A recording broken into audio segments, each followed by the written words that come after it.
గలతీయులకు 4వ అధ్యాయము. మరియు నేను చెప్పునదేమనగా, వారసుడు అన్నింటికిని కర్తయ్యున్నను, బాలుడై ఉన్నంత కాలము అతనికి దాసునికిని ఏ భేదమును లేదు.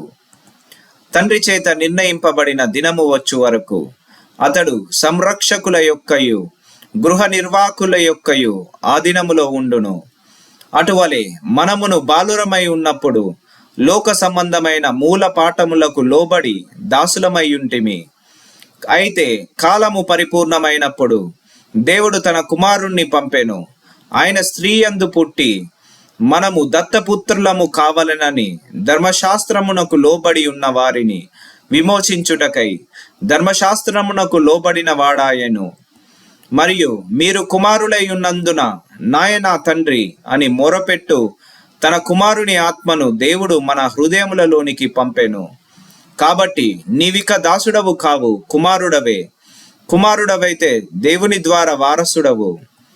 ఆ కాలమందైతే మీరు దేవుణ్ణి ఎరుగని వారై నిజమునకు దేవుళ్ళు కాని వారికి దాసులై ఉంటిరి గాని, ఇప్పుడు మీరు దేవునిని ఎరిగిన వారును, మరి విశేషముగా దేవుని చేత ఎరుగబడిన వారునై ఉన్నారు గనుక బలహీనమైనవియు నిష్ప్రయోజనమైనవియు నైనా మూల పాఠముల తట్టు మరల తిరగనేలా, మునుపటి వలె మరల వాటికి దాసులై ఉండ గోరనేలా.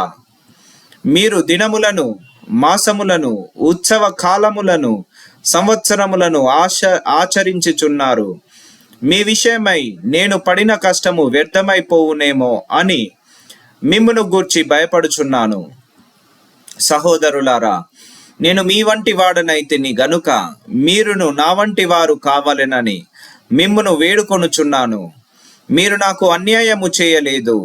మొదటిసారి శరీర దౌర్బల్యము కలిగినను నేను సువార్త మీకు ప్రకటించి తినని మీరెరుగుదురు. అప్పుడు నా శరీరములో మీకు శోధనగా ఉండిన దానిని బట్టి నన్ను మీరు తృణీకరింపలేదు, నిరాకరింపనైనను లేదు గాని దేవుని దూతను వలెను క్రీస్తు యేసును వలెను నన్ను అంగీకరించితిరి. మీరు చెప్పుకొనిన ధన్యత ఏమైనది? శక్యమైతే మీ కన్నులు ఊడబీకి నాకిచ్చివేసి యుందురని మీ పక్షమున సాక్ష్యము పలుకుచున్నాను. నేను మీతో నిజమాడినందున మీకు శత్రువునైతినా? వారు మీ మేలు కోరి మిమ్మును ఆసక్తితో వెంటాడువారు కారు, మీరే తమ్మును వెంటాడవలనని మిమ్మును బయటికి త్రోసివేయగోరుచున్నారు. నేను మీ యొద్ద ఉన్నప్పుడు మాత్రమే గాక ఎల్లప్పుడూ మంచి విషయములో ఆసక్తిగా నుండుటయ యుక్తమే. నా పిల్లలారా, క్రీస్తు స్వరూపము మీ అందేర్పడు వరకు మీ విషయమై మరల నాకు ప్రసవ వేదన కలుగుచున్నది.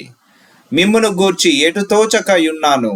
నేనిప్పుడు మీ మధ్యకు వచ్చి మరి ఒక విధముగా మీతో మాట్లాడగోరుచున్నాను.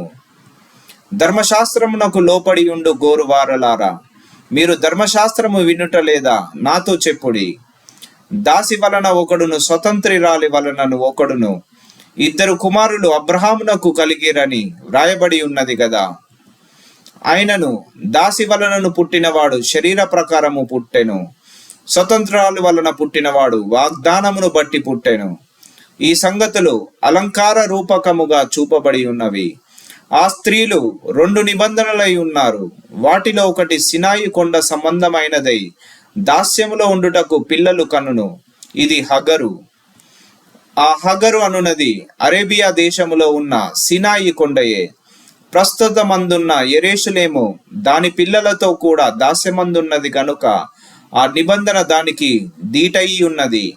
అయితే పైనున్న యెరూషలేము స్వతంత్రముగా ఉన్నది, అది మనకు తల్లి.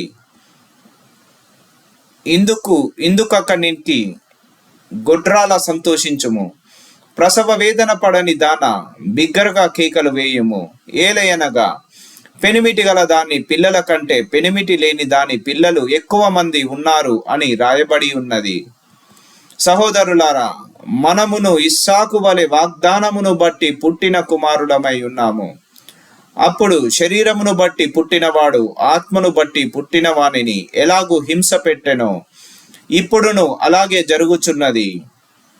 ఇందును గూర్చి లేఖనమేమి చెప్పుచున్నది? దాసిని దాని కుమారుణ్ణి వెళ్ళగొట్టుము. దాసి కుమారుడు స్వతంత్రురాలి కుమారునితో పాటు వారసుడై ఉండడు.